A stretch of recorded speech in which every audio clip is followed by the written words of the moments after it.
Hello everyone, welcome back to chemistry point. Lecture को continue करते हैं। प्रीवियस लेक्चर में अपन डिस्कस करते हैं कार्बोक्सिलिक अम्लों की जो रासायनिक अभिक्रियाएं हैं उनके बारे में, और रासायनिक अभिक्रियाएं जो है वो कंप्लीट कर ली थी। नेक्स्ट जो आज का लेक्चर है अपना वो होगा कार्बोक्सिलिक अम्लों की जो अम्लता है उसके बारे में, कि कार्बोक्सिलिक अम्लों की जो अम्लता है वो किस प्रकार प्रदर्शित की जाती है, उनको प्रभावित करने वाले कारक क्या है, किस तरीके से वो प्रभावित होती है। साथ साथ इसका तुलनात्मक अध्ययन, जैसे आप फिनॉल के साथ इसकी तुलना कर सकते हो, ऐसे ही आप जो है यहाँ फिनॉल के अतिरिक्त एल्कोहल से इनकी तुलना कर सकते हो। ठीक है, तो नेक्स्ट लेक्चर कंटिन्यू करते हैं। तो हेडिंग होगी अपनी कार्बोक्सिलिक अम्लों की। कार्बोक्सिलिक अम्लों की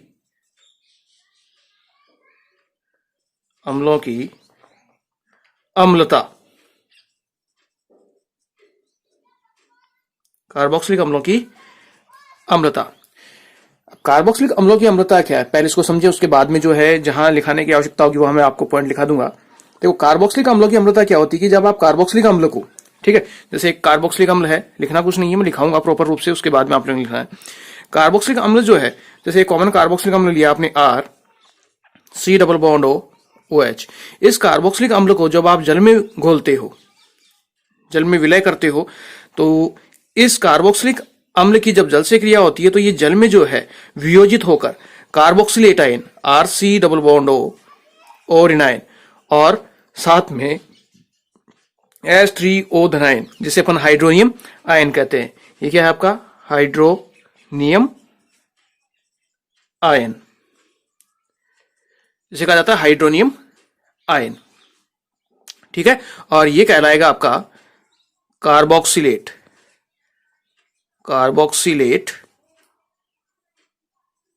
ऋणायन। तो जब एक कार्बोक्सिलिक अम्ल को जल में घोला जाता है, जल में मिलाया जाता है, तो ये जल में वियोजित होकर क्या देता है आपको, कार्बोक्सिलेट ऋणायन और हाइड्रोनियम आयन, और ये दोनों परस्पर वापस क्रिया करके जो है पुनः क्या बना देते हैं, कार्बोक्सिलिक अम्ल और जल का अणु। तो इसके वियोजन की प्रक्रिया जो है वो इस प्रकार दी जाती है। जब आप इसे द्रव्यानुपाती क्रिया के रूप में जो है वो शो करते हैं, प्रदर्शित करते हैं, या द्रव्यानुपाती क्रिया का नियम इसमें लगाते हैं, तो हमें जो है वो क्या प्राप्त होता है, इसके अंदर इसमें एक साम्य स्थिरांक जो है वो प्राप्त होगा। यानी द्रव्य अनुपाती क्रिया के नियमानुसार अगर इसको मैं सोल्व करूं, द्रव्य अनुपाती क्रिया के नियमानुसार,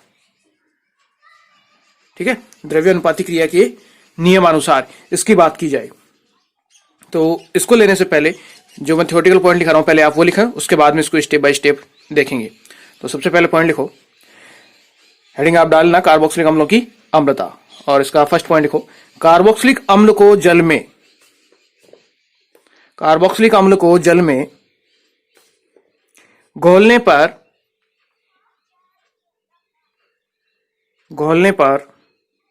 यह वियोजित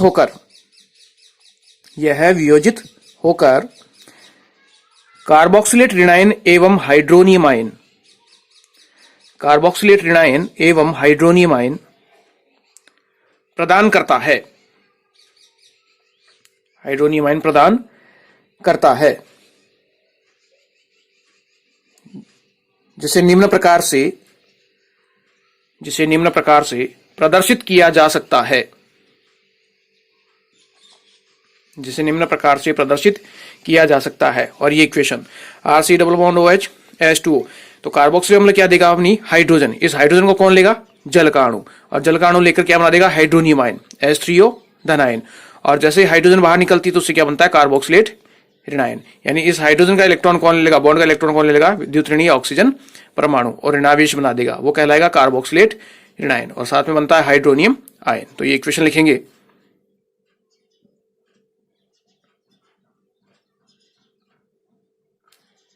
इक्वेशन लिख ली होगी।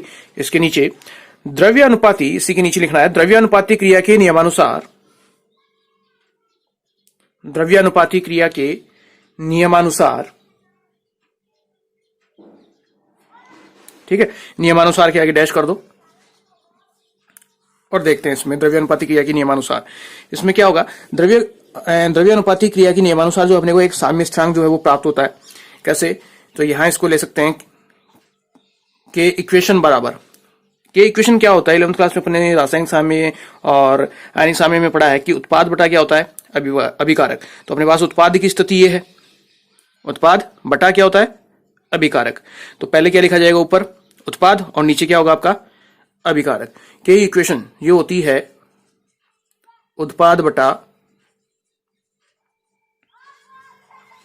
अभिकारक। अगर अभिक्रिया को अगर दिशा में माना जाए तो उत्पाद क्या है, देखो उत्पाद क्या प्राप्त हो रहा है, उत्पाद हो रहा है कार्बोक्सिलेट ऋणायन और हाइड्रोनियम आयन। तो उत्पाद ले लिया H3O धनायन और कार्बोक्सिलेट ऋणायन RC डबल बॉन्ड O ऋणायन अपॉन अभिकारक क्या है RC डबल बॉन्ड OH। आप इसे सीधा भी कर सकते हो RC डबल OH इस तरीके से ना बनाकर, और H2। ठीक है, ये हो गया आपका उत्पाद बटा अभिकारक। ये क्या होगी के इक्वेशन। ठीक है, अब क्या किया जा सकता है H2O को जो है वो आप यहां लेके जाओ, साथ साथ नोट कर लेना ही के इक्वेशन। H2O को कहां लेके जाओगे के इक्वेशन से, यहां ये यहां आएगा तो किससे हो जाएगा मल्टीप्लाई हो जाएगा। तो ऊपर का रब कर रहा हूं मैं,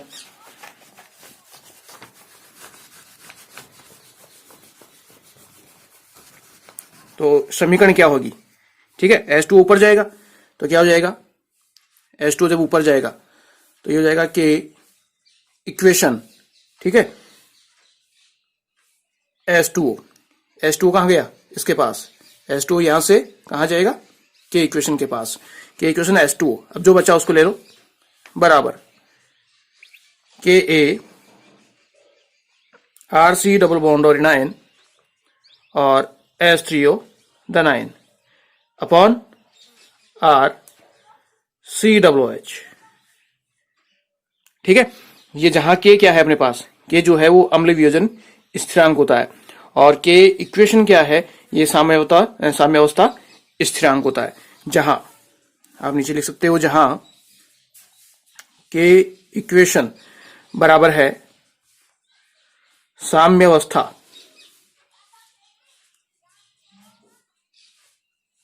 स्थिरांक और के ए है अम्ल वियोजन स्थिरांक, जहां के है आपका अम्ल वियोजन स्थिरांक। ठीक है, यहां तक हो गया। अब यहां जो है पहले सुने उसके बाद में लिखाऊंगा मैं। अब यहां क्या है जो के ए है, ये जो के ए यानी अम्ल वियोजन जो स्थिरांक है ये किस पे निर्भर करता है, ये ताप से प्रभावित होता है, ताप के ऊपर डिपेंड करता है। ठीक है, ध्यान रखना है कि के ए जो है वो किससे प्रभावित होता है, के ए ताप से प्रभावित होता है। और के ए का मान जो है वो जलीय विलयन में जो हाइड्रोजन आयन होता है क्या होता है अपने पास H+ आयन। इस H+ आयन की जो सांद्रता होती है उस सांद्रता के समानुपाती होता है। कौन होता है के ए।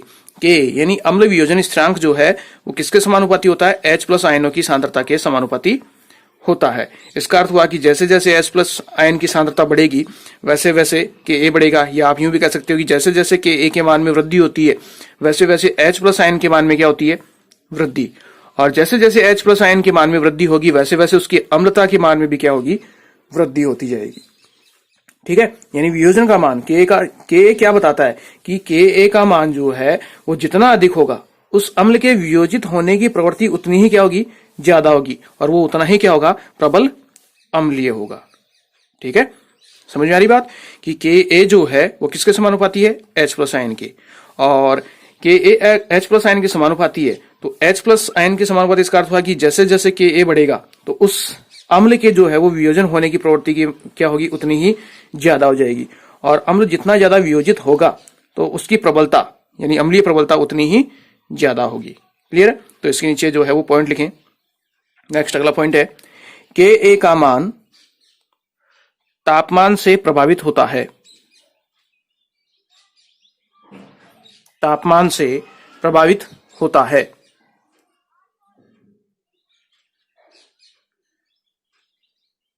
नेक्स्ट अगला पॉइंट के ए का मान H+ आयन की सांद्रता के H प्लस आयन की सांद्रता के समानुपाती होता है। समानुपाती होता है अर्थात H प्लस आयन की सांद्रता अधिक होने पर H प्लस आयन की सांद्रता अधिक होने पर Ka का मान अधिक होगा। Ka का मान अधिक होगा एवं वह उतना ही प्रबल अम्लीय प्रवृत्ति का होगा।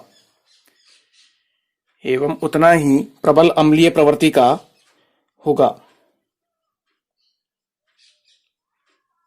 ठीक है, यहां तक हो गया। नेक्स्ट अगला पॉइंट देखें तो अगले पॉइंट से पहले जो है वो एक चीज है, वो ये कि मान लिया अपने पास कार्बोक्सिलिक अम्ल जो है, कार्बोक्सिलिक अम्लों में बात की जाए तो कार्बोक्सिलिक अम्लों के लिए जो है, जैसे मैंने ले लिया HCOOH है, HCOOH है। दूसरा आपको दे दिया जो है वो दूसरा कंपाउंड दे दिया आपको CH3COOH है, एक यौगिक ये दे दिया। एक आपको दे दिया CH2CH2COOH। इस तरीके से मेरे पास जो है वो 3 कंपाउंड है ये। ठीक है, जैसे आप क्या कह सकते हो, फार्मिक अम्ल है, एसिटिक अम्ल है और प्रोपेनोइक अम्ल है, 3 अम्ल हैं। अब ये कहा जाता है कि इन तीनों में से किसकी अम्लता सर्वाधिक होगी, अम्लीयता जो है वो किसकी ज्यादा है इन तीनों में, या अम्लीयता का ऑर्डर दीजिए, इस तरीके से ये क्वेश्चन दिया जा सकता है। तो यहां देखो फॉर्मिक अम्ल जो है, इस फॉर्मिक अम्ल का अणुभार क्या है, एसिटिक अम्ल का अणुभार क्या है और प्रोपेनोइक अम्ल का अणुभार क्या है। तो एक सीक्वेंस तो ये है, एक तरीका तो ये है। दूसरा होता है कि हो सकता है कि आपको Ka का मान दे दिया जाए, अम्लीय वियोजन स्थिरांक का मान दे दिया जाए। 2 तरीके हैं, या तो आपको अम्लीय वियोजन स्थिरांक का मान दे दिया जाए तो वहां आसानी से निकालेंगे किसका Ka का मान ज्यादा है, जिसके Ka का मान जितना ज्यादा है उसकी अम्लता भी उतनी ही ज्यादा होगी। और अगर Ka का मान नहीं देता है तो फिर क्या देखना है अपने को, अणुभार देखना है कि किसका अणुभार ज्यादा है। तो यहाँ पे एक नियम काम में आता है, वो ये कि जैसे जैसे अणुभार बढ़ता जाएगा, ठीक है, कि जैसे जैसे अणुभार बढ़ता जाएगा वैसे वैसे अम्लता क्या होती जाएगी, कम होती जाएगी। इस आधार पर इसको पहचाना जा सकता है अगर वो Ka का मान नहीं देता है। और Ka का मान देता है तो बहुत सिंपल है कि Ka का मान किसका ज्यादा है, उसकी अम्लता भी उतनी ही ज्यादा होगी। ठीक है, तो यहाँ एक पॉइंट लिखेंगे, उसके बाद में देखेंगे इसे। पॉइंट लिखो, बहुत इंपॉर्टेंट पॉइंट है ये भी। कार्बोक्सिलिक अम्लों के अणुभार में जैसे जैसे वृद्धि होती है उनकी अम्लीय प्रकृति कम होती जाती है। उनकी अम्लीय प्रकृति कम होती जाती है।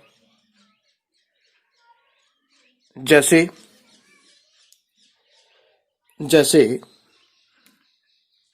अब एग्जांपल ले सकते हैं, जैसे अपने पास ये है HCOOH, दूसरा ले लिया CH3COOH और तीसरा ले लिया CH2CH2COOH। तो यह सीधा समझ में आ रहा है, देखो यहाँ ये कार्बन है, यहाँ कार्बन 2 हो गए, यहाँ कार्बन 3 हो गए, तो कार्बन बढ़ता जा रहा है। तो जैसे जैसे कार्बन बढ़ते जाएंगे वैसे वैसे यौगिक बढ़ रहा है, सीरीज बढ़ रही है, तो वैसे वैसे अणुभार में क्या होती जाएगी, वृद्धि होती जाएगी।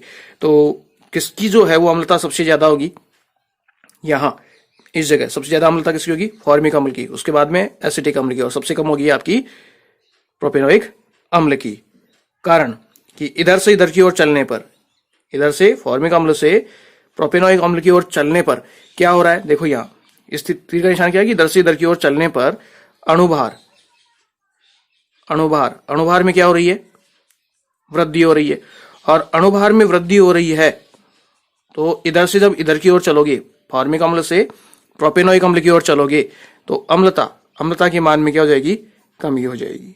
ठीक है, तो सबसे ज्यादा अम्लता किसकी हो गई, फॉर्मिक अम्ल की, और सबसे कम किसकी हो गई, प्रोपेनोइक अम्ल की। तो ये हो जाएगा आपका न्यूनतम, इन तीनों की बात कर रहा हूं, न्यूनतम इन तीनों में अम्लीय। और HCOOH फॉर्मिक अम्ल, ये हो जाएगा आपका अधिकतम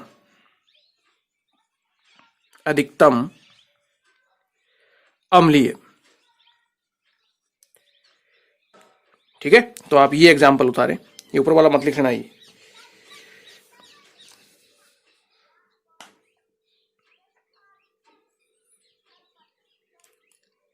कर लिया।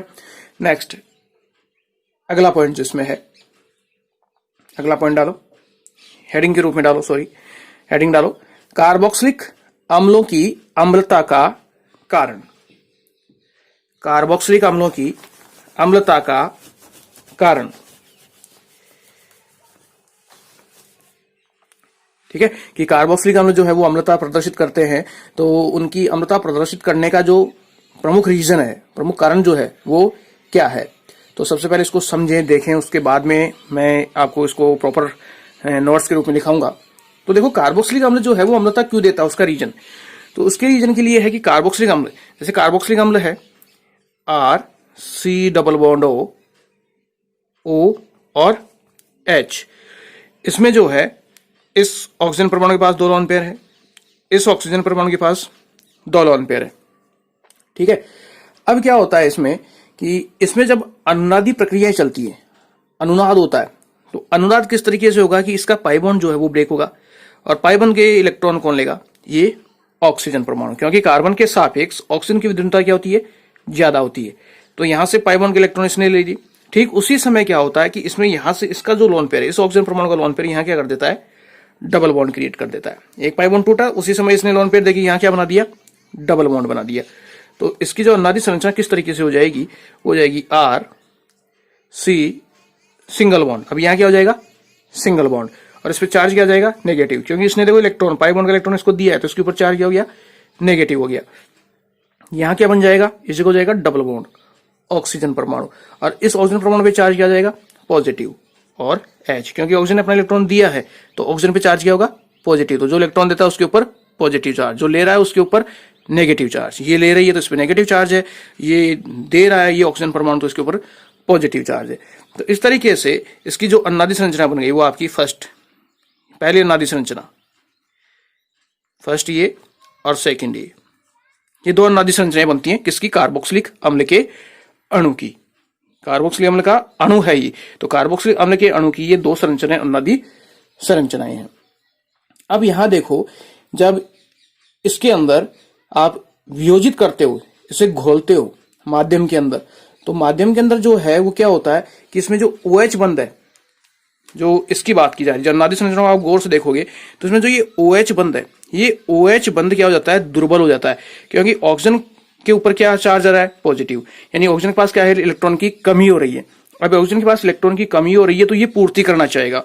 अब ऑक्सीजन क्या करता है कि अपने से जो कम विद्युत ऋणी परमाणु है या जो बहुत कम विद्युत ऋणी परमाणु है, वो क्या करता है, उससे अपने इलेक्ट्रॉनों को खींचना शुरू कर देता है, उससे इलेक्ट्रॉनों को ग्रहण करता है। तो इस हाइड्रोजन के बंध के जो इलेक्ट्रॉन है वो ऑक्सीजन परमाणु खींच लेता है, ग्रहण कर लेता है। तो यहां से जो ये हाइड्रोजन है वो रिमूव, पृथक हो जाता है, और जब ये पृथक होता है तो उसके फलस्वरूप जो है वो क्या प्राप्त होता है, अपने को कार्बोक्सिलेट ऋणायन प्राप्त होता है। यानी हाइड्रोजन, जब कार्बोक्सिलिक अम्ल से जब हाइड्रोजन बाहर निकलेगा तो उसके फलस्वरूप क्या मिलेगा, RC डबल बॉन्ड O और ऋणायन, वो क्या कहलाता है, कार्बोक्सिलेट ऋणायन। जो भी आपने ऊपर देखा था, अभी पीछे किया था, कार्बोक्सिलिक अम्लों की अम्लता, जो अपन ने हेडिंग शुरू की थी उसके अंदर, तो वहां से क्या मिल जाएगा आपको, कार्बोक्सिलेट ऋणायन। फिर वो कार्बोक्सिलेट ऋणायन जो है पुनः क्या करता है, अनुनादी संरचनाएं दर्शाता है। ठीक कैसे, जैसे जैसे इस बात करें यहाँ, ये बात समझ में आ गई किस तरीके से बना। अब क्या होता है कि जब ये जो आपने कंपाउंड लिया है, इस कंपाउंड की बात करें तो ये हो सकता है RCO, ठीक है, RCO, और इस O पे क्या चार्ज है, ऋणायन, RCO डबल बॉन्ड O धनायन और H। अब इसमें क्या होगा कि इस बंध के इलेक्ट्रॉन कौन ले लेगा, ये ऑक्सीजन परमाणु। जैसे ही ऑक्सीजन परमाणु लेता है तो उससे कार्बोक्सिलेट ऋणायन बनता है, और वो किस तरीके से, RCO ऋणायन, इसके ऊपर है डबल बॉन्ड ऑक्सीजन परमाणु, इलेक्ट्रॉन लेते इसका चार्ज जो है वो खत्म हो जाएगा और ये प्राप्त हो जाएगा। ठीक है, और क्या बनता है, H+ जो है वो बाहर पृथक हो जाएगा, ये बाहर निकल जाएगा H+ के रूप में। तो ये जो बन रहा है वो क्या कहलाएगा, आपका कार्बोक्सिलेट ऋणायन। तो इस तरीके से कार्बोक्सिलेट ऋणायन बनता है। फिर इस कार्बोक्सिलेट ऋणायन के अंदर जो है वो क्या होता है, अनुनाद होता है। अब वो अनुनाद किस तरीके से होता है उसको देखने से पहले इसकी थ्योरी लिखते हैं, जो अपने पॉइंट है। तो हेडिंग डालोगे, कार्बोक्सिलिक अम्लों की अम्लता का कारण, और इसमें फर्स्ट पॉइंट, कार्बोक्सिलिक अम्ल का अणु कार्बोक्सिलिक अम्ल का अणु निम्न अनुनादी संरचना प्रदर्शित करता है। निम्न अनुनादी संरचना प्रदर्शित करता है। और ये दो संरचनाएं बनाओगी केवल, ये फर्स्ट और सेकंड।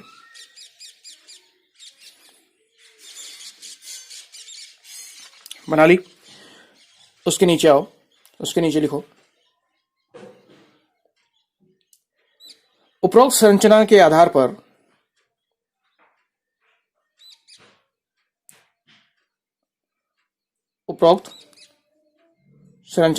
पर यह निष्कर्ष निकाला जा सकता है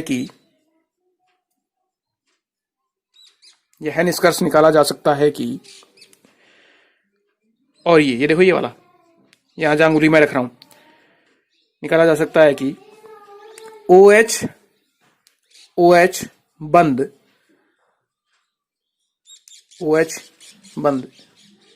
में दुर्बलता उत्पन्न हो जाती है।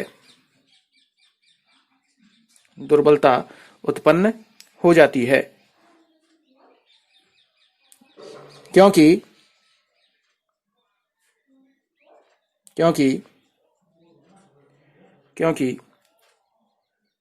OH बंध में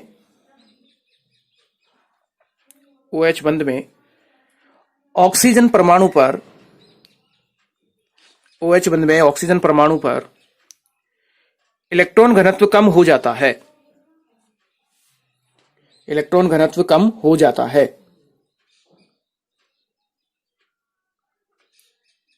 जिसके फलस्वरूप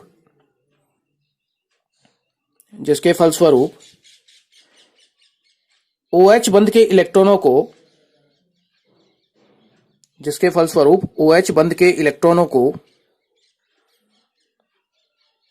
ऑक्सीजन परमाणु अपनी ओर आकर्षित करता है।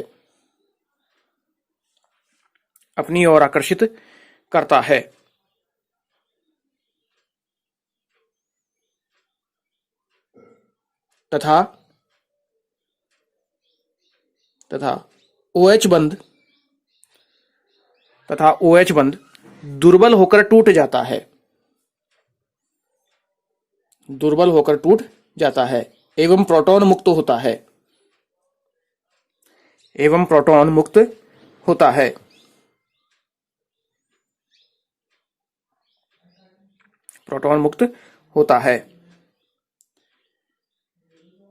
तथा कार्बोक्सिलेट ऋणायन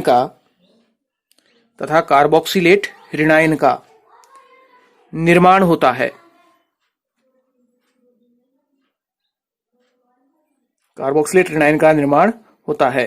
जो निम्न प्रकार से अनुनाद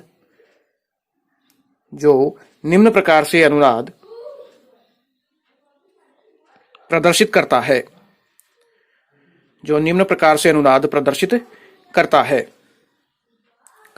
उसके आगे डैश कर दो। तो देखो यहां से क्या होता है, कार्बोक्सिलेट ऋणायन बनता है, ये बन गया, पहले प्रदर्शित करता है। उसके नीचे ये रिएक्शन लिखो, ये वाली नीचे वाली, कि क्या बन रहा है, कार्बोक्सिलेट ऋणायन। ये वाली लिख ली।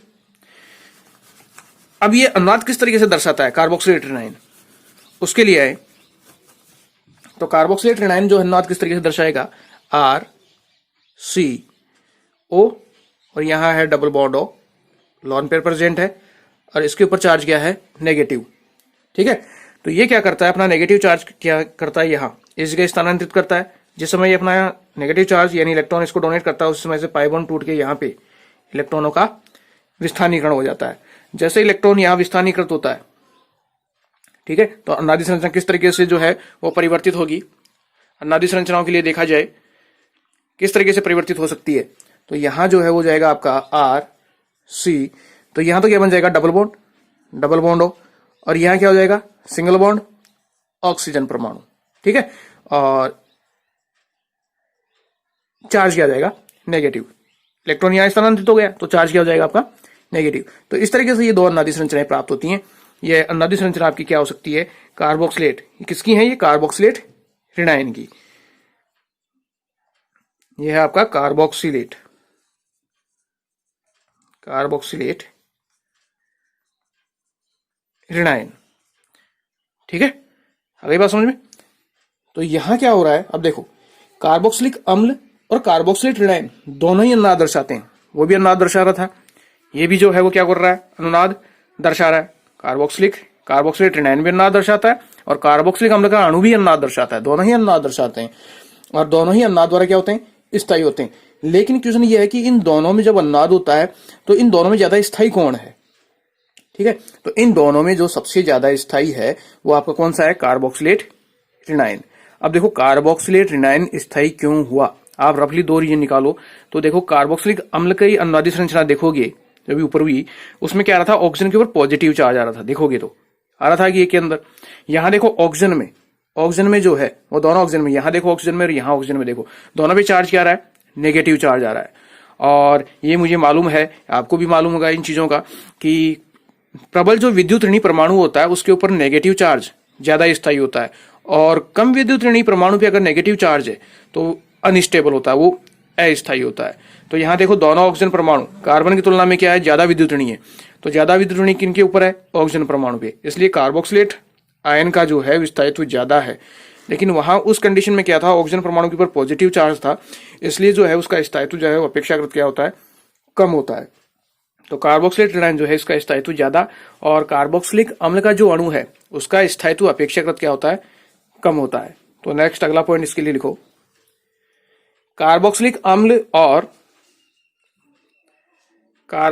अम्ल और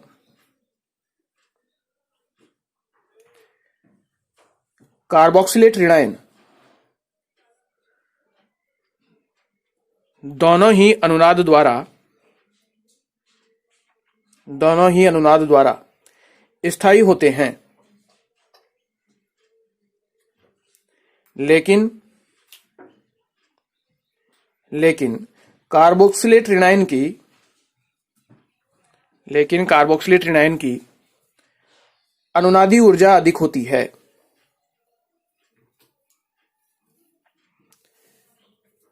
अनुनादी ऊर्जा अधिक होती है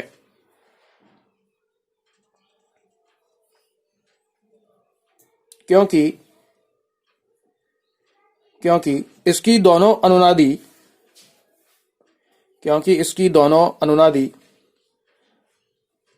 संरचनाओं में आवेश का पृथक्करण नहीं होता है। जबकि कार्बोक्सिलिक अम्ल की अनुनादी संरचनाओं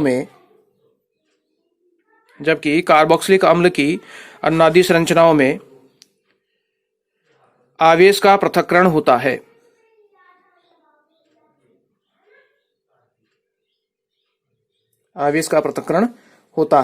अर्थात धनावेश व ऋणावेश का निर्माण होता है। अतः कार्बोक्सिलेट ऋणायन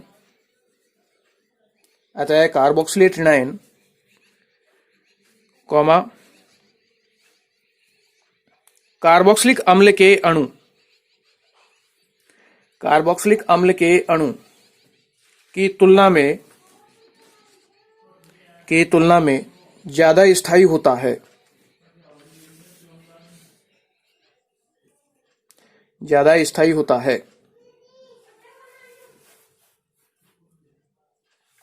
नेक्स्ट अगला पॉइंट लिखो इसी में, कार्बोक्सिलेट ऋणायन में ऑक्सीजन परमाणु का ऋणावेश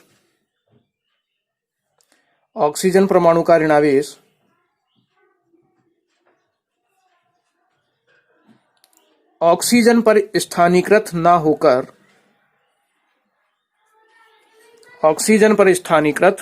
होकर दोनों ऑक्सीजन व कार्बन परमाणु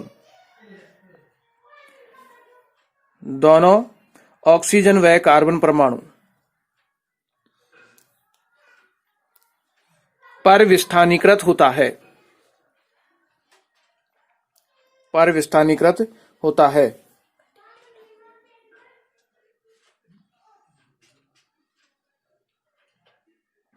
जिसे निम्न प्रकार से प्रदर्शित किया जा सकता है। जिसे निम्न प्रकार से प्रदर्शित किया जा सकता है। इसमें क्या हो रहा है, देखो दोनों यहां देखिए, इसमें ऋणावेश जो ऋणावेश है, ऋणायन है, वो दोनों ऑक्सीजन परमाणु पर हो रहा है, विस्थानीकृत हो रहा है। तो आप इसे किस तरीके से दर्शाओगे, इसे दर्शा सकते हो आप इस रूप में, आर सी ऑक्सीजन और ऑक्सीजन, ठीक है। और इसे आप दर्शा सकते हो डॉटेड इस तरीके से।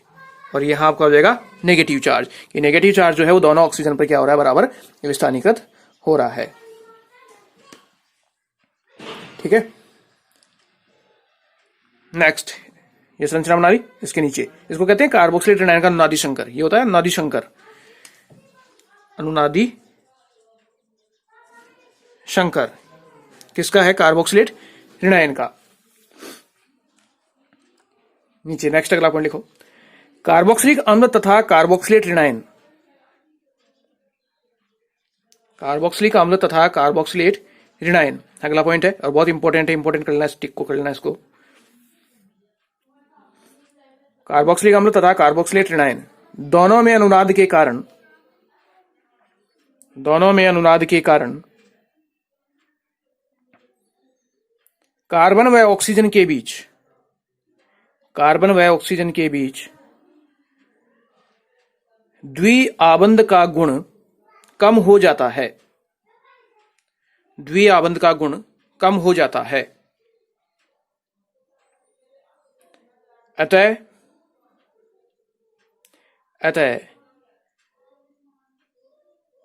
ये नाभिक स्नेही योगात्मक विलोपन अभिक्रियाएं, अतः ये नाभिक स्नेही योगात्मक विलोपन अभिक्रियाएं नहीं दर्शाते हैं, नहीं दर्शाते हैं, ठीक है। तो यहां पे क्वेश्चन भी पुटअप होता है, क्वेश्चन भी बनता है कि जो कार्बोक्सिलिक अम्ल है, कार्बोक्सिलिक अम्ल नाभिक स्नेही योगात्मक विलोपन अभिक्रियाएं नहीं दर्शाते हैं, उसका रीजन क्या, उसका कारण क्या है। तो यही पॉइंट आएगा जिसमें आपको कार्बोक्सिलिक अम्ल की अनुनादी संरचना देनी है और कार्बोक्सिलेट ऋणायन दोनों की अनुनादी संरचनाएं दर्शानी है। उसके बाद में वो चीज आपको समझानी है। यह क्वेश्चन इस रूप में भी हो सकता है कि कार्बोक्सिलिक अम्ल जो है वो कार्बोनिल समूहों की मुख्य अभिक्रिया नहीं दर्शाते या उनकी अभिलाक्षणिक अभिक्रियाएं नहीं दर्शाते हैं। क्यों, इस तरीके से भी क्वेश्चन दिया जा सकता है। तो कार्बोनिल समूह जो मुख्य रूप से कौन सी अभिक्रिया देते हैं, यही देते हैं, नाभिक स्नेही योगात्मक विलोपन अभिक्रिया, ठीक है। तो क्वेश्चन की लैंग्वेज कैसे भी बनाई जा सकती है, तो आपको इस रूप के अंदर जो है इसके आंसर के लिए जो है ये आप मेथड काम मिलोगे, जिसमें आपको दोनों की अनुनादी संरचना देकर फिर समझाना है, ठीक है। और उसके बाद में जो मैंने ये सेंटेंस लिखा है कि इसमें कार्बन और ऑक्सीजन के बीच में जो है वो द्विबंध का गुण क्या हो जाता है, कम हो जाता है। इसी वजह से ये अभिक्रियाएं जो है वो नहीं दर्शाते हैं। जबकि कार्बोनिल यौगिकों में कार्बन और ऑक्सीजन के बीच में द्विबंध का गुण मजबूत होता है, वहां ज्यादा होता है, यहाँ जो है वो द्विबंध का गुण इनमें कम होता है, इस वजह से ये अभिक्रियाएं नहीं देते हैं और वो अभिक्रियाएं दर्शाते हैं, जो अपन उसमें एल्किल हैलाइड में कार्बोनिल यौगिकों में पढ़ चुके हैं। तो नेक्स्ट अगली हेडिंग डालो। अब इसे जो है वो आप क्वेश्चन के रूप में भी ले सकते हो और हेडिंग के रूप में भी ले सकते हो। तो बेटर ये होगा कि इसे आप क्वेश्चन के रूप में ले लें। तो इसको मैं क्वेश्चन के रूप में लिखाऊंगा, एक तरीके से हेडिंग है लेकिन क्वेश्चन के रूप में चलेंगे और क्वेश्चन के रूप में इसे सॉल्व करेंगे। तो नेक्स्ट अगला क्वेश्चन लिखें आप। क्वेश्चन है, कार्बोक्सिलिक अम्ल फिनोल की तुलना में अधिक अम्लीय होते हैं। कार्बोक्सिलिक अम्ल फिनोल की तुलना में अधिक अम्लीय होते हैं, क्यों? ठीक है, बोर्ड में पूछा हुआ क्वेश्चन भी है, ये बोर्ड एग्जाम्स में भी आया हुआ है, अपनी यूनिवर्सिटीज जो एग्जाम्स होती हैं उनके अंदर भी ये क्वेश्चन पूछा हुआ है, तो इंपॉर्टेंट क्वेश्चन है। तो फिनोल जब पढ़ा था उसमें भी अपन ने इसको डिस्कस किया था, पुनः यहां देख लेते हैं। तो देखो यहां पर प्रीवियस जो अपने पास हुआ, तो सीधा डायरेक्टली आता हूं कि कार्बोक्सिलिक अम्ल से क्या बनता है, कार्बोक्सिलेट ऋणायन बनता है, R C double bond O और ओ, जिसमें यहां इसके ऊपर चार्ज क्या है, नेगेटिव। तो अनुनाद होता है, अनुनाद का प्रोसीजर होगा तो नेगेटिव चार्ज यहाँ की क्या बना देगा, डबल बॉन्ड, और ये पाई बॉन्ड टूट के यहाँ पे स्थानांतरित हो जाएगा। तो इसके फलस्वरूप अनुनादी संरचना बनी, वो बनी आर सी ओ, नेगेटिव चार्ज, और यहाँ हो जाएगा डबल बॉन्ड ओ। ठीक है, ये अपने पास इसकी अनादि संरचना है किसकी, कार्बोक्सिलेट ऋणायन की, जो भी अपने प्रीवियस पीछे देखिए। अब बात आती है, यहां तक हो चुका था, अब बात आती है, लिखना कुछ नहीं है अभी, कुछ भी नोट नहीं करोगे, पहले थ्योरेटिकल पॉइंट भी चलेंगे उसके बाद में, और साथ में संरचनाएं भी चलेंगी, एक्सप्लेनेशन पूरा होगा। उसके बाद आती है फिनोल की। जब फिनोल की बात होती है तो फिनोल कार्बोक्सिलिक अम्ल में से HN बाहर गया तो कार्बोक्सिलेट ऋणायन बना। ये क्या था आपका, कार्बोक्सिलेट ऋणायन। ऐसे ही फिनोल, फिनोल से जब आप HN को बाहर निकालोगे, फिनोल क्या है, OH समूह ऊपर जुड़ा हुआ है, OH, इससे जब है आप हाइड्रोजन H+N को मुक्त करोगे तो क्या बनेगा, O negative plus H positive. ये कहलाता है आपका क्या, फिनोक्साइड आयन, फिनोक्साइड आयन। ठीक है, इसमें कार्बोक्सिलेट ऋणायन बना, इसमें फिनोक्साइड आयन बना, ये भी नेगेटिव है, ऑक्सीजन पे नेगेटिव चार्ज है, यहां भी ऑक्सीजन पे नेगेटिव चार्ज है। क्लियर है, ये इसका संयुग्मी क्षार है, ये इसका संयुग्मी क्षार है, स्थिति क्लियर है। तो इन दोनों की स्थितियों के अंदर जब आप फिनोक्साइड आयन की अनादि संरचनाएं बनाओगे, तो इसकी अनादि संरचनाएं देख चुके हैं, अनादि संरचना आपको मालूम होनी चाहिए। तो फिनोक्साइड आयन की अनादि संरचनाएं क्या थी, जब इसको देखा जाए तो ऑक्सीजन परमाणु पे क्या है, नेगेटिव चार्ज है, यहां डबल बॉन्ड स्थितियां है। तो फर्स्ट स्थिति के अंदर क्या होगा, यहां से एक लॉन पे, यानी उसका नेगेटिव चार्ज क्या करता है, यहां से इलेक्ट्रॉन देके यहां द्विबंध बनाता है, उसी समय यहां से द्विबंध टूटा और इलेक्ट्रॉन यहां स्थानांतरित हो गया, तो क्या बनेगा, डबल बॉन्ड O, यहां हो गया नेगेटिव चार्ज, यही होगा, ये बॉन्ड यथावत और ये बॉन्ड यथावत अपनी स्थिति पर है। फिर अगली कंडीशन के अंदर क्या होगा, अगली कंडीशन के अंदर जब आओगे तो इलेक्ट्रॉन जो है वो रोटेट होता जाएगा, घूमता जाएगा, तो यहां से यहां डबल बॉन्ड हो गया, अब ये इलेक्ट्रॉन यहां स्थानांतरित हो गया, तो ये हो गया डबल बॉन्ड O, यहां बॉन्ड और यहां चार्ज हो जाएगा नेगेटिव। अगली कंडीशन में यहां पाइबंद बन जाएगा, ये बॉन्ड टूट के यहां इलेक्ट्रॉन स्थानांतरित हो जाएगा, डबल बॉन्ड O, तो यहां हो गया नेगेटिव, यहां बॉन्ड। अगली स्थिति में ये यहां बॉन्ड और ये टूटकर वापस ऊपर की ओर, ऑक्सीजन नेगेटिव चार्ज, बॉन्ड और बॉन्ड, ये स्थिति। ये जो है वो फिनोक्साइड आयन की क्या है, अनादि संरचनाएं हैं। जब आप इन दोनों अनादि संरचनाओं का कंपैरिजन करोगे, जब आप तुलना करोगे, तो तुलना में आपको एक निष्कर्ष मिलेगा कि जो आपका फिनोल है, इस फिनोल का जो संयुग्मी क्षार है, कौन, फिनोक्साइड आयन, इसकी अनादि संरचना होती है वो असमान होती है। अब इसकी अनादि संरचना असमान क्यों होती है, क्योंकि इसमें जो ऋणावेश है, ठीक है, इसमें जो ऋणावेश है वो कम विद्युत ऋण तत्व कार्बन परमाणु पर स्थित होता है। इसमें जो है वो ऋणावेश है, वो ऋणावेश कहाँ है, कम विद्युत ऋणी कार्बन परमाणु पे, यहाँ कार्बन परमाणु है, यहाँ कार्बन परमाणु है, यहाँ कार्बन परमाणु है, जबकि ऋणावेश कहाँ होना चाहिए, प्रबल विद्युत ऋणी परमाणु पर। कार्बन की तुलना में ऑक्सीजन की विद्युतता ज्यादा होती है, तो नेगेटिव कहाँ ज्यादा होना चाहिए, वो ऑक्सीजन परमाणु पे होना चाहिए। लेकिन देखो अनादि संरचना में कहाँ घूम रहा है ऋणावेश, कार्बन परमाणु पर, ठीक है। तो इसका मतलब ये हुआ कि इसमें जो ऋणावेश है वो ऋणावेश कम विद्युत ऋणी परमाणु पे घूम रहा है, कार्बन परमाणु पे घूम रहा है, इसलिए जो इसकी अनादि संरचना होती है वो क्या होती है, असमान होती है।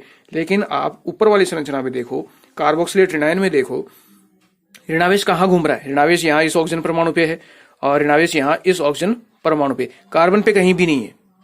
तो यहाँ ऋणावेश का जो वितरण है वो क्या है, समान है, प्रबल विद्युत ऋणी परमाणु पे ही ऋणावेश घूम रहा है। लेकिन यहाँ जो ऋणावेश है फिनोक्साइड के अंदर, वो कम विद्युत ऋणी परमाणु पे भी जो है वो रोटेट होता है, इन तीन में कार्बन पे आ रहा है, जबकि होना क्या चाहिए था कि ऑक्सीजन के ऊपर ही चलना चाहिए था। तो इस असमानता के कारण जो है वो कार्बोक्सिलेट ऋणायन जो है, उस कार्बोक्सिलेट ऋणायन का जो स्थायित्व है वो क्या होता है, ज्यादा होता है। इलेक्ट्रॉनों का जो विस्थानीकरण है वो प्रबल रूप से होता है, ठीक है, प्रभावशाली ढंग से होता है इलेक्ट्रॉनों का विस्थानीकरण, जबकि फिनोक्साइड आयन के अंदर जो है वो असमानता होने के कारण जो है ऐसा कुछ संभव नहीं होता है। और फिनोक्साइड आयन की जो है वो तुलना में इसका जो स्थायित्व है वो भी क्या होता है, ज्यादा होता है। इस वजह से कार्बोक्सिलिक अम्ल जो है वो फिनोल की तुलना में क्या होगा, अधिक अम्लीय होगा। तो इसको जटिल करने के बजाय आप इस रूप में ले सकते हो कि कार्बोक्सिलिक अम्ल जो है, इस कार्बोक्सिलिक अम्ल का जो ऋणायन है, यानी कार्बोक्सिलेट ऋणायन जो ऊपर देख रहे हैं, इसके अंदर जो है अनादि संरचनाएं हैं, ये अनादि संरचनाएं बहुत ज्यादा स्थायी होती हैं, क्योंकि ऋणावेश जो है वो अधिक विद्युत ऋणीय ऑक्सीजन परमाणु पे स्थित होता है, ठीक है। ऋणावेश क्या होता है, अधिक विद्युत ऋणीय ऑक्सीजन परमाणु पे स्थित होता है, जबकि फिनोल का जो संयुग्मी क्षार है, फिनोल का संयुग्मी क्षार क्या है, फिनोक्साइड आयन। इस फिनोक्साइड आयन में जो अनुनादी संरचनाएं हैं वो क्या होती हैं, असमान होती हैं।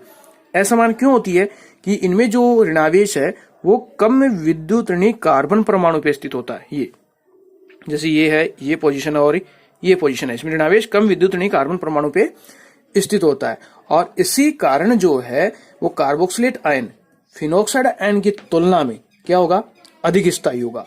और अधिक स्थायी होगा तो कार्बोक्सिलिक अम्ल की जो है वो अम्लता क्या होगी, फिनोल की तुलना में अधिक होगी। क्लियर है, ये इस क्वेश्चन का आंसर होगा। तो इस क्वेश्चन का आंसर देने के लिए पहले तो आपको ये काम करना होगा, ये वाला, आपको कार्बोक्सिलेट ऋणायन की अनुनादी संरचना देनी होगी, उसके बाद में आपको फिनोक्साइड आयन की अनुनादी संरचना देनी होगी, और उसके बाद में अपने स्टेटमेंट लिखने होते हैं। ठीक है, तो सबसे पहले आंसर के लिए तो इस क्वेश्चन का आंसर लिखो, कार्बोक्सिलिक अम्ल का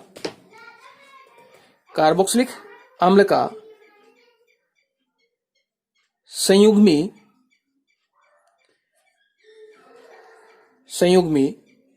क्षार कार्बोक्सिलेट ऋणायन होता है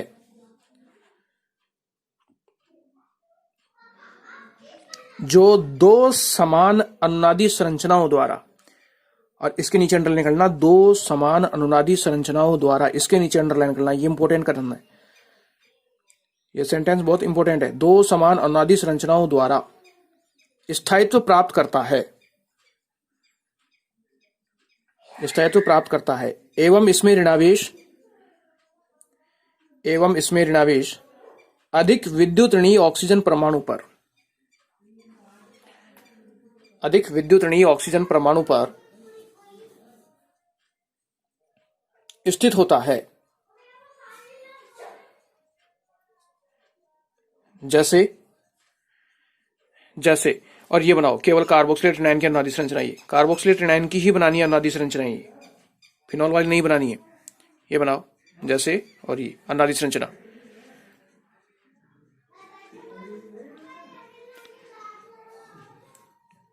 बन गई। इसके नीचे लिखो, इसके विपरीत फिनोल का, इसके नीचे नेक्स्ट अगला पॉइंट करके लिखो, इसके विपरीत फिनोल का संयुग्मी क्षार फिनोक्साइड आयन होता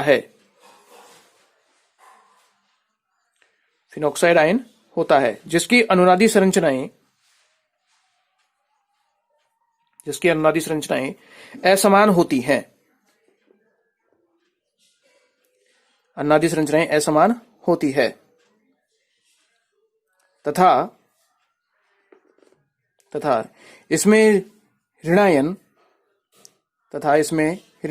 या ऋणावेश कम विद्युत ऋणी कार्बन परमाणु पर स्थित होता है, कम विद्युत ऋणी कार्बन परमाणु पर स्थित होता है,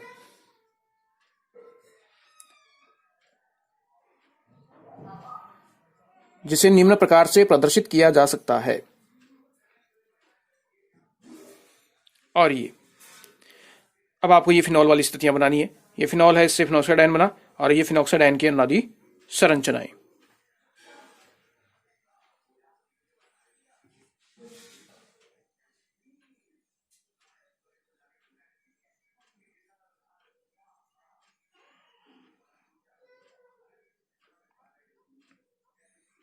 बन गई। इसके नीचे लिखो, इस प्रकार इन अनुनादी संरचनाओं द्वारा यह निष्कर्ष निकाला जा सकता है कि कार्बोक्सिलेट ऋणायन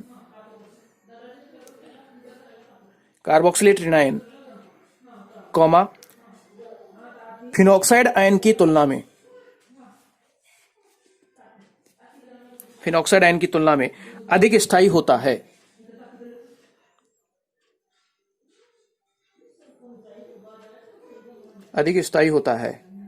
और कार्बोक्सिलिक अम्ल